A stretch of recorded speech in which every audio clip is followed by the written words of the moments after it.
fellow investors. Welcome to another episode of Ritter on Real Estate, where we teach you how to passively invest like a pro. Today, my guest is Whitney Sewell, and Whitney began investing in real estate in 2009. And then in 2017, founded Lifebridge Capital, which is a multifamily syndication firm. And in just a few years, Lifebridge has grown to over 900 doors and 150 million worth of assets under management. He also started the Real Estate Syndication Show, which is a daily podcast where he's interviewed over 700 experts. I think it's probably more than that now, probably 900 something. Almost 1,000, and has over 100,000 downloads each month. Man, that is incredible. So Whitney and I personally know each other. We've known each other for a couple of years. So I'm just so excited to have you on the show today. Thanks for joining, Whitney. Yeah, my honor to be here, Kent. It's great to see your growth and what's happening, and us to just kind of go through this at the same time and watch it happen. Yeah, absolutely. I mean, you are several steps, I would say, along the path. So you've been great giving me advice, and as the show has grown, and so I very much appreciate that. So before we get into kind of the nitty gritty, why don't you tell the listeners just a little bit more about your story and about yourself? I go back to March of 2001, and I say March specifically because everybody knows what happened in September of 2001. And in March, I joined the military, and that was just something I just thought I should do. At that time, I think I was 17, and I just thought, you know what, this is just the right thing to do. And so joined the military, and not knowing, obviously, we would be at war shortly, but, then found myself all 2005 in Iraq. And I was, it was such an experience, right? I mean, it's life-changing to be in combat or to be at war, especially for a year at a time. And, unfortunately, not everyone in my squad made it home, but I thank the Lord every day that I was able to come home and not be, and be 100% really. I mean, so many guys and gals are injured in ways that affect them the rest of their lives. And I'm thankful that I am healthy, but thankful to have served. And I came home and quickly became a police officer. It was an easy transition. Loved the structure and the discipline, the uniform, and just the service mentality. And so I became a police officer with Kentucky State Police. The first couple of years, I would have done it for free. I mean, I loved working the road as a police officer. However, I was not married then either. And, things change, right? And you picture having a growing family and a bride and soon after being married, I discovered that, you know what, this is really difficult. We just passed each other in the hallway the first whole year of marriage. And I could see quickly that it was just not what was best long-term.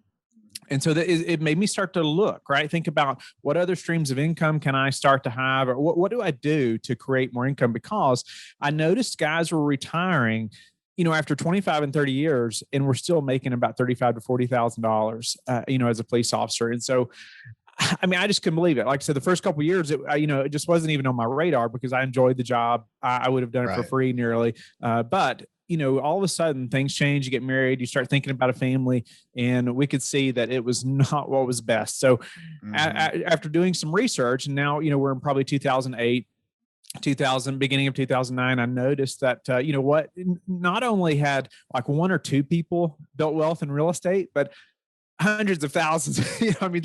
Many people have built wealth in real estate. I'm like, okay, if they can do it, guess what? I can do it too.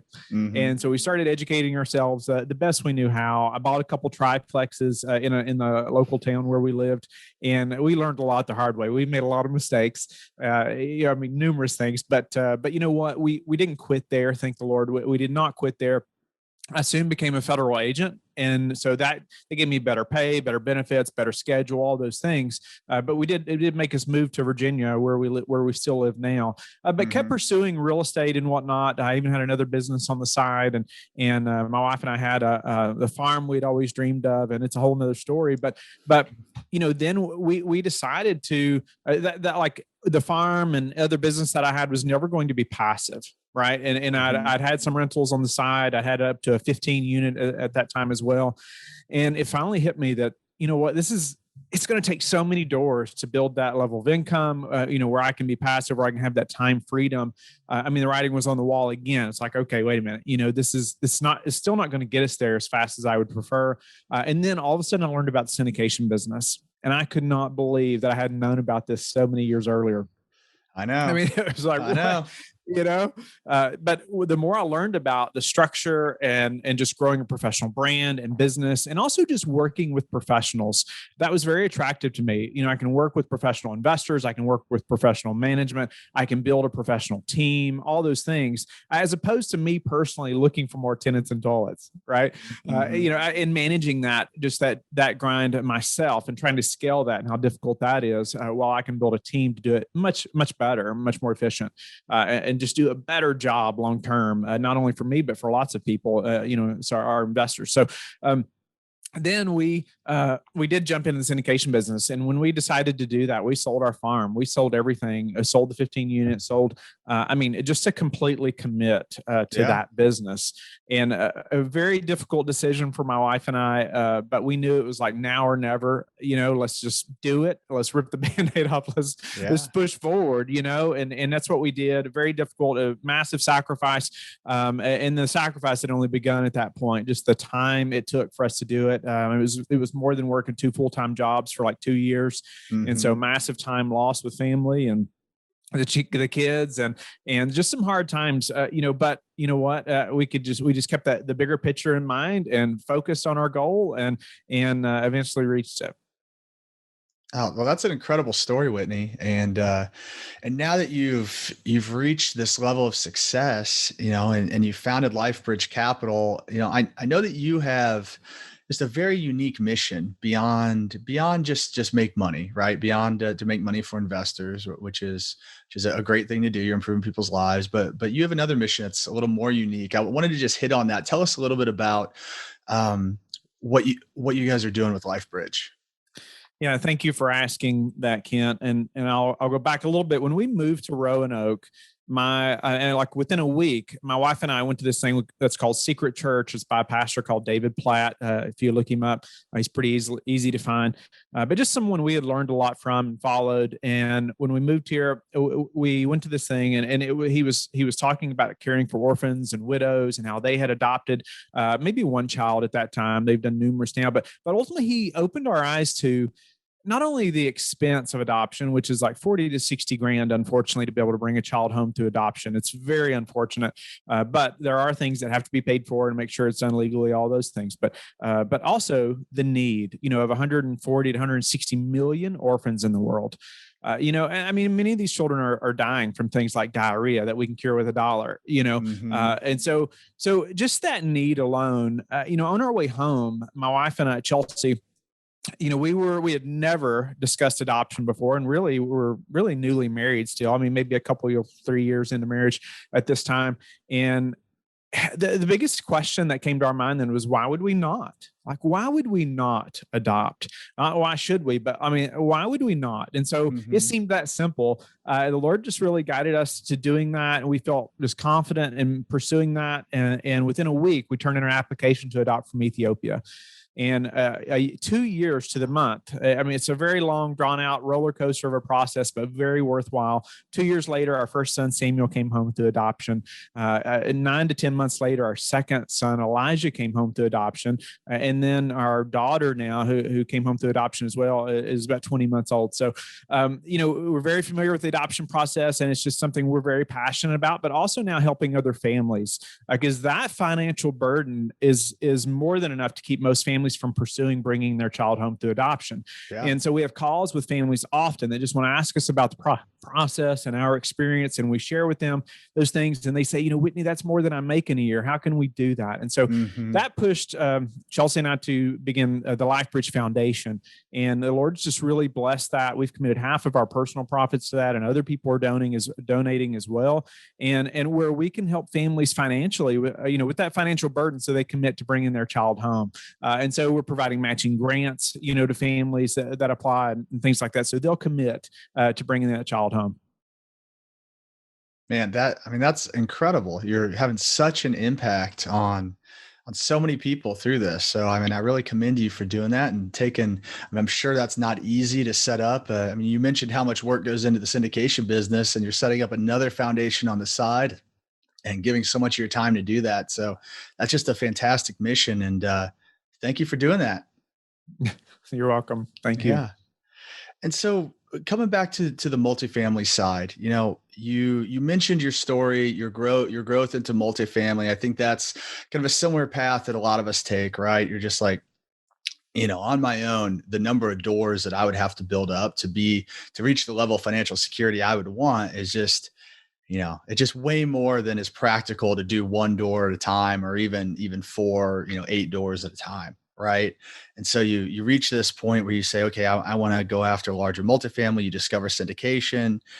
And then, how do you set off to just have this idea that, or I guess have the courage to say that, I'm going to go out and I'm going to start my own business, and I'm not only going to just invest with people, I'm actually going to run these deals. I'm going to go and syndicate myself and bring others into these opportunities. Yeah, big decision and massive commitment on my wife and I's part. I mean, we had to be completely committed to be able to scale as fast as we have, build the team that we have, all those things.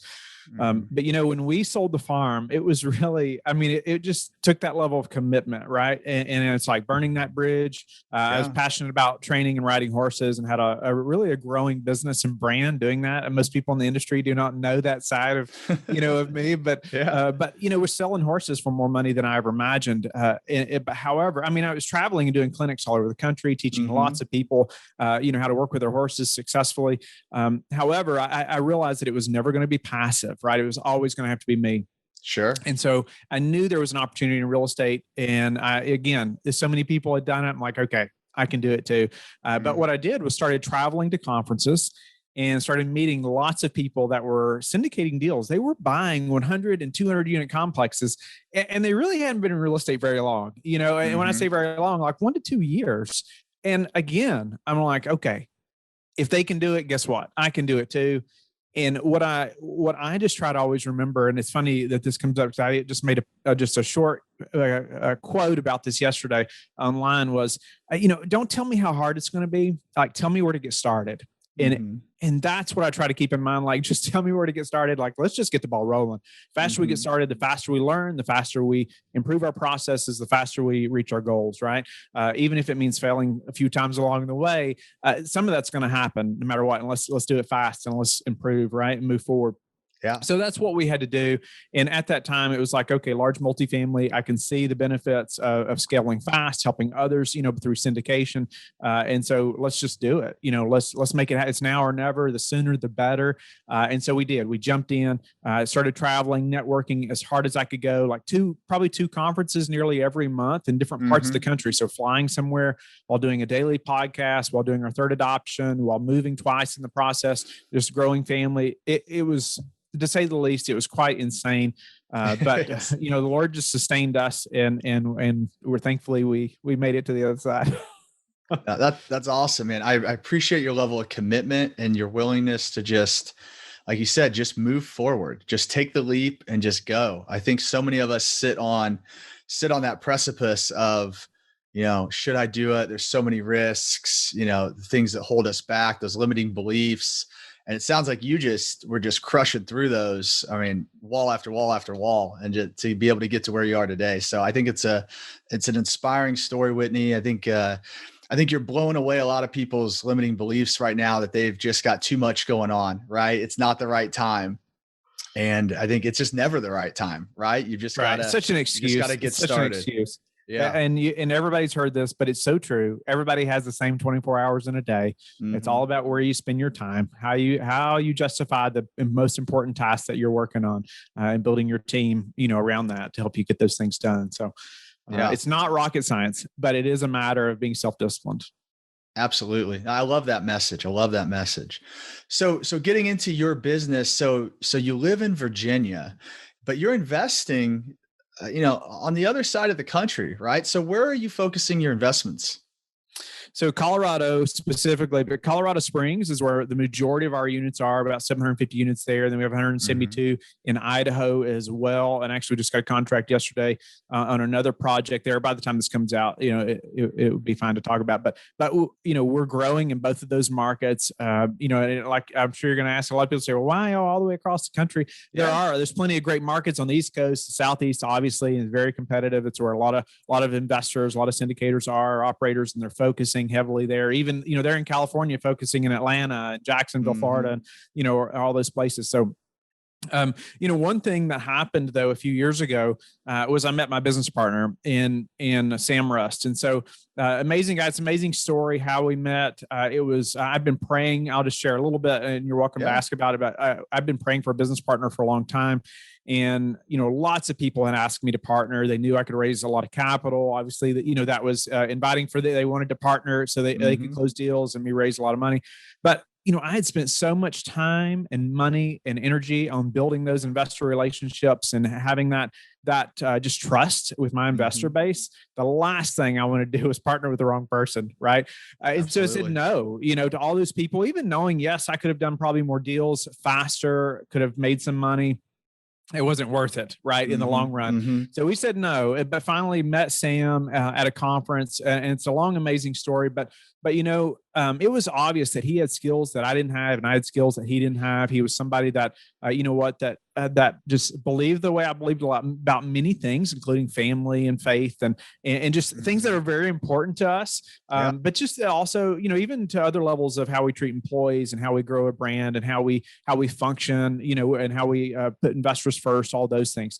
And so with those two skill sets, when we merged, it was like, wow, okay, now I don't have to focus on underwriting as much, or I don't have to focus on deal flow as much. That's like his lane. Now I can just really focus over here, on what I'm good at. And that just helped us to scale so much faster. But getting back to the market question is he lives in Denver. And so he already had some of those broker connections, right? He'd already been working in that, but he didn't have the investor base. He didn't have that capital behind him. Right. And so, he already had some of that there. And it's also two great markets. They've been growing. It's not like they just started growing over this last year, which they have been exploding over the last year. But they've been growing for 100 years very steadily. And so, we love that about those markets, but also that he's right there, right? I am personally in those markets probably at least once a quarter, if not twice, especially if we're doing, anytime we're doing due diligence, putting another deal under contract, I'm there for that. But even if we're not, I'm there, touring the properties or talking to property management in person, those things. But he's there, almost on a weekly, bi-weekly basis at every property. And so that was a big thing for us as well. And it's like, okay, we're already this close to these amazing markets. He already has connections there. Let's hammer on that, right? And so that's what we did. And we've experienced great growth there and through building other great relationships with brokers and property management and other people. Yeah, I love that because I guess I've it sounds like you're the same way. I've always been kind of fascinated with how quickly I see people do partner in this space and partner in this business. And I know that a partnership, one thing that's nice about real estate is you can partner on an individual deal, right? And you don't have to necessarily be married to that partner. But I've always just kind of fascinated when I see these partnerships kind of slam together, and all of a sudden we're coming out and we're doing a business and things. It sounds like you were very intentional in how you went about that. You said no to a lot of people. Two things that really stuck out to me were, one, you guys have complementary skill sets, right? So, I mean, to me, that's really the only reason to partner is if you're going to find somebody that has, has skills in areas that you lack and vice versa. And it's complementary, right? Because like you said, it allows you to grow exponentially beyond what you'd be able to do by creating that specificity of focus, right? You guys both do what you're good at. And there's trust there, but it allows you both to get so much more done.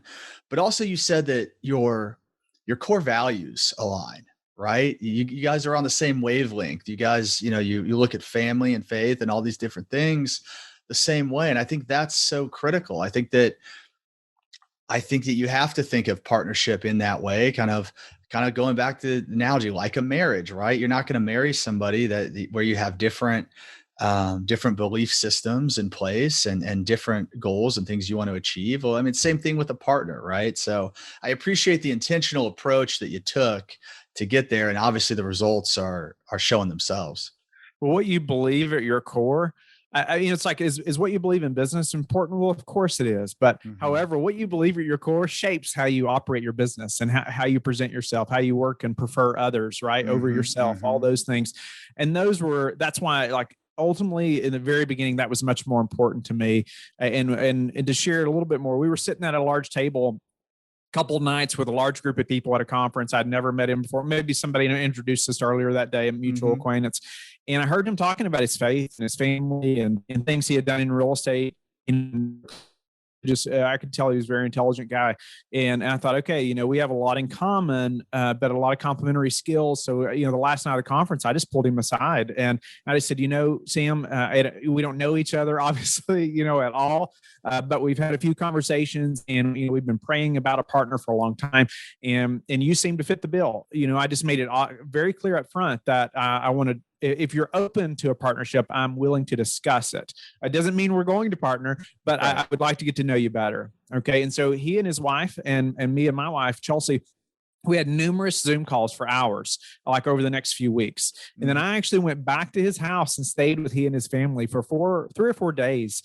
And that, just to get to know them better, because I feel like at that level, it's so much important to get to know them, at that core level, than before we get into business. Right. How he treats his family, how he treats his wife and his kids say a lot, about who he is. Even, went to church with them and got to meet other people that know them well. I've met his whole family now, but I just mean, went to that level of depth to say, this is someone that's going to do things the way I would do them, outside, as far as our core is concerned. And so that's why it was so important to me to do that level of due diligence. And he as well, he did the same thing. And it's been, the Lord's really blessed our partnership for sure. Yeah, no, that's awesome. And I've met Sam, and Sam is an awesome guy. So congrats. And obviously it's been the catapult for your guys' success.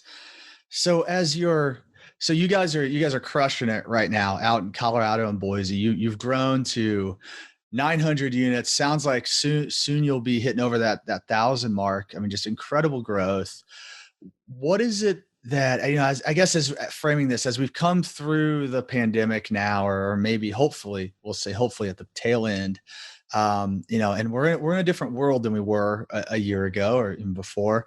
So what is it now as you're looking out that's keeping you up at night, and how are you altering your strategy to take those things into account? That's a great question. What do we see? What's going to happen in the next 6 months, right? Or a year? Well, nobody really knows. As far as keeping me up at night, obviously I try to stay up on politics the best I can. You can't almost watch too much of it, right? I mean, it'll just depress you. But sure. I do want to know what's going on. And there's a few outlets where I try to get information, but it's hard to even know then what's truth, what's really happening, what to believe. And so, we have to try to decipher those things the best we can. And the markets that we're in, I'm very pleased with, and to be there long term, as far as I can see, in the near and far future, we're very pleased to be where we are at. Things that keep me up, if I get to thinking about it, would be like, what's going to happen to the U.S. dollar, over the next year or 5 years, or, are we going to be at war, with another country in the next year or 2 years? I wouldn't say it keeps me up at night right now, but those are things I think about, right? Just like massive things that are completely out of our control, that we can almost do nothing about, but that would affect us and us for generations, in a massive way. Those are things like I think about sometimes, like, okay, how do we prepare for things like that?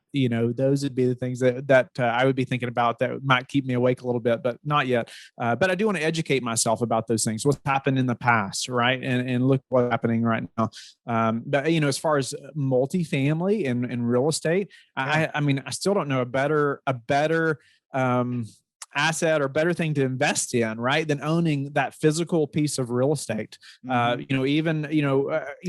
happens with the dollar, I mean, people still have to have a place to live. Even if we started trading some other kind of crazy currency, they're still gonna have to pay us, one way or another. They're still gonna have to have a place to live, and so that's why we love multifamily real estate. The residential side.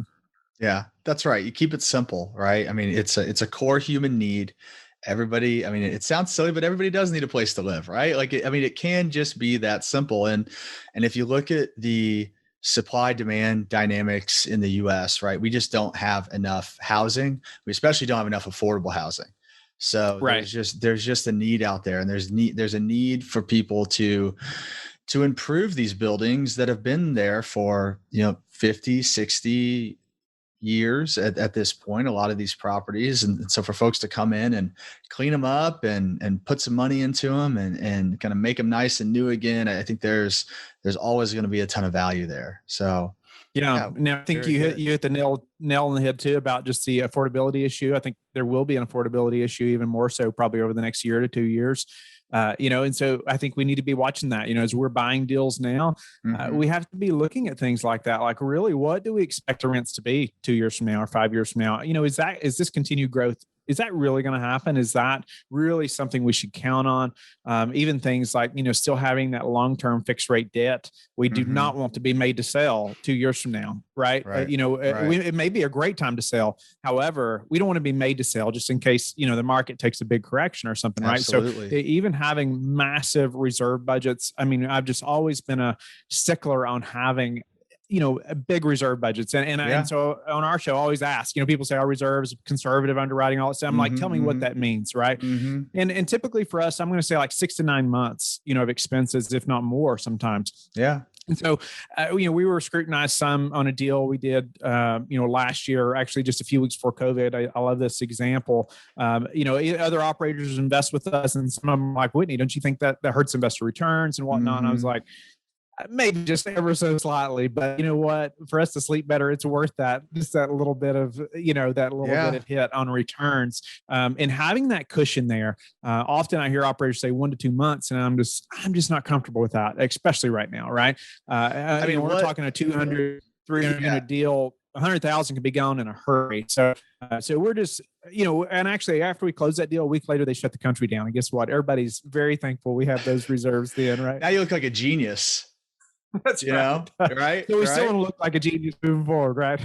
Absolutely. I mean, no, I think I appreciate exactly what you said. I'm glad you brought that up because a lot of the listeners on this show are passive investors, are folks that are looking to place their capital. And one thing that I just try to preach is, you've got to look at the downside risk more than you're looking at those returns, because the returns will be there if you're with a good sponsor, right? The good sponsor, if they're in good markets, the returns will be there. Asset appreciation will occur over the long term. Cash flow will be there as long as you've got good reserves and good things in place, right? So that you're not having to pull from that cash flow for unexpected things. So, but talking about that downside protection, I mean, I appreciate you saying that because I think that's so important. And I don't think enough people focus on that. I don't think enough investors ask those questions, right? What type of reserves do you have in place? What's the war chest look like? What can we pull into?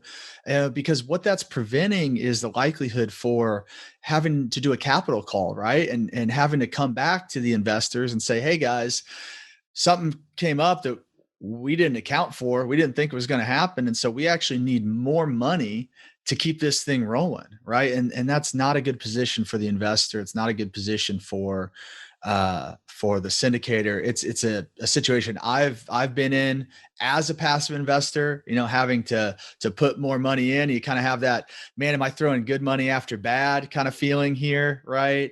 Luckily the deals that happened to me on, they worked out, but I just think that your approach is exactly right on. And I hope that more people are thinking about it that way and asking those questions to their sponsors. For sure. You better be asking some questions and understanding those things. Awesome. Go ahead, so it's a great segue into what I like to call the keys to success. And so there's 4 questions that we ask every guest. The first of which is, if you only had one question, what is the one question that every investor should be asking their deal sponsor?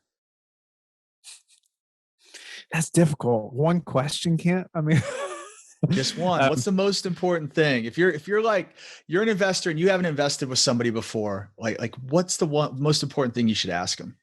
So what I usually tell, so I get the question often from passive investors when I have that call, and we're getting to know each other, and they say, what else should I ask you? And what should I be asking other sponsors? And I want to help them, right?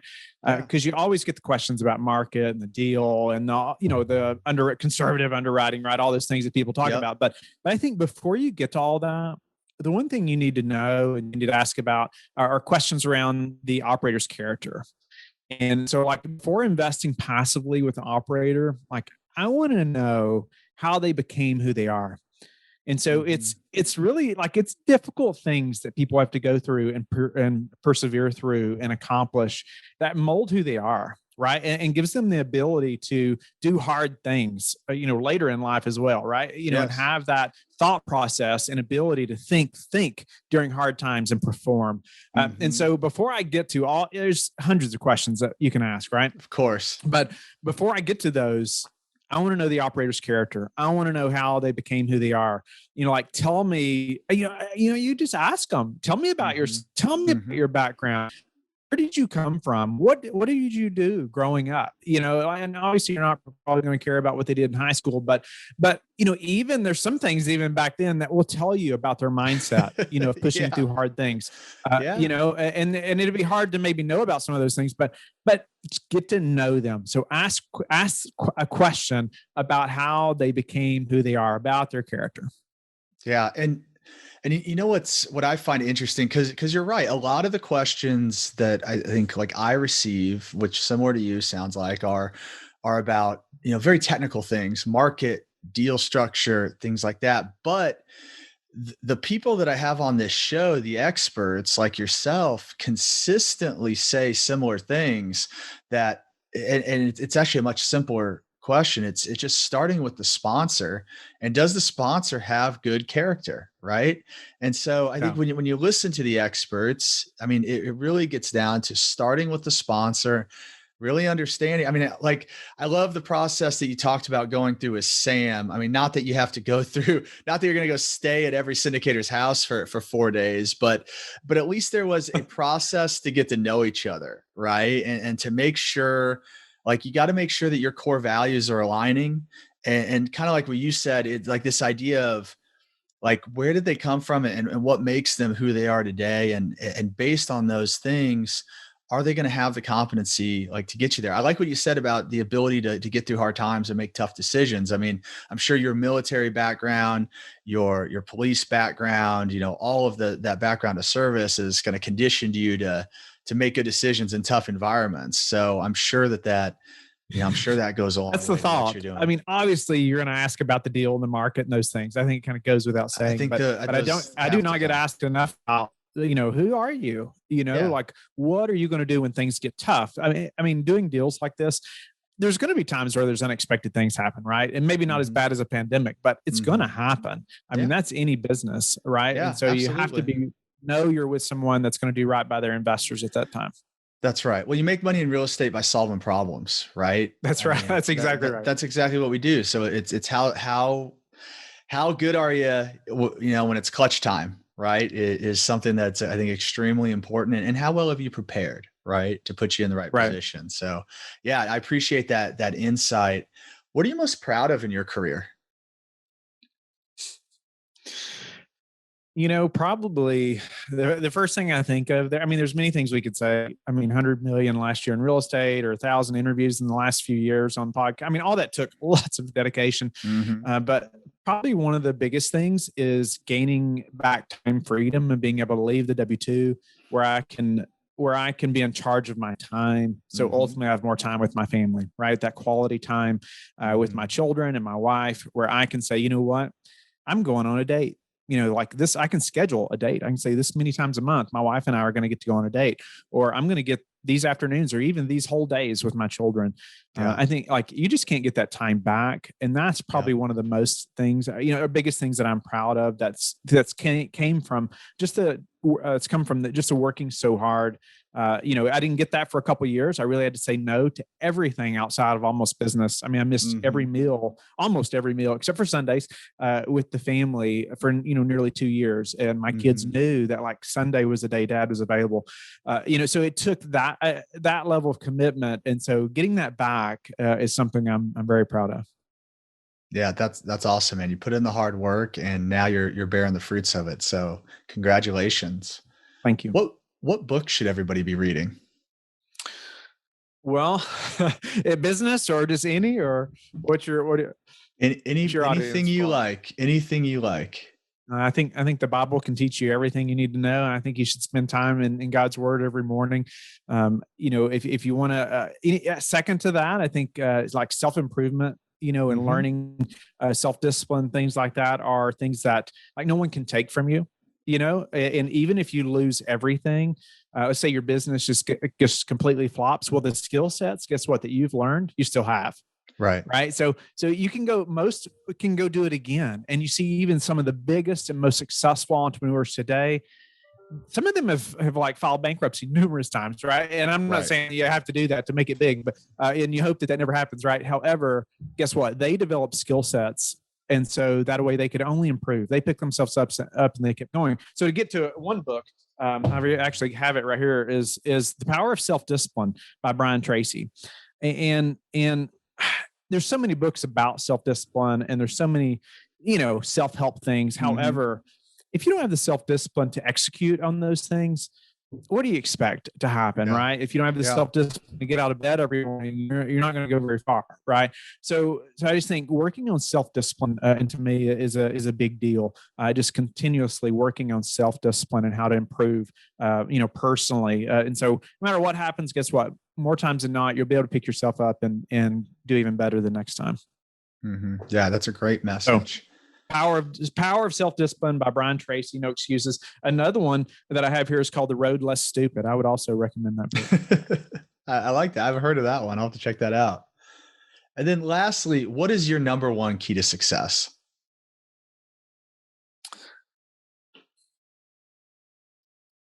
I ask everybody that same question. And I think that the willingness to be uncomfortable and step out, like it's the first thing that has to happen, right? It is mentally, you have to be willing to be uncomfortable.